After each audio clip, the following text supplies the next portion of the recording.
ဒါတော့ရပ်ပိတ်ဟတ်တို့ရဟတ်ထိုးအတွက်ဖြစ်ပါတယ်အဲ့ဒါကိုသင်တဲ့အခါမှာလည်းကျမတို့တွဲလို့ရတဲ့စလုံးလေးတွေနဲ့အရင်ဦးဆုံးတွဲလိုက်ပါပြီးတော့ရင်ကျမတို့ကတရနဲ့ထပ်ပြီးတော့တွဲလို့ရတာတွေနဲ့ထပ်တွဲပြီးတော့သင်ပါမယ်တစ်လုံးချင်းစီရဲ့အဓိပ္ပာယ်ကိုပြောပါမယ်အတန်တူပြီးအဓိပ္ပာယ်မတူတာတွေပြောပါမယ်နော်အဲ့တော့ဖတ်တဲ့အခါမှာမာရပ်ပိတ်ဟတ်ထိုးမြ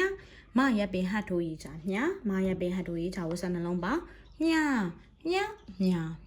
ဒါမျိုးလေးဖတ်လို့ရပါမယ်အဲ့တော့ B နဲ့တွဲတာတွေကိုကျမတို့အကုန်သင်မယ်ပြီးသွားရင်ဝဟာရကိုသင်တဲ့အခါမှာဖတ်စာအုပ်တင်ရဟာတွေရောကိုထပ်ထဲမဲ့ဟာတွေရောသင်လို့ရပါတယ်အဲ့တော့ဒါဆိုလို့ရှိရင်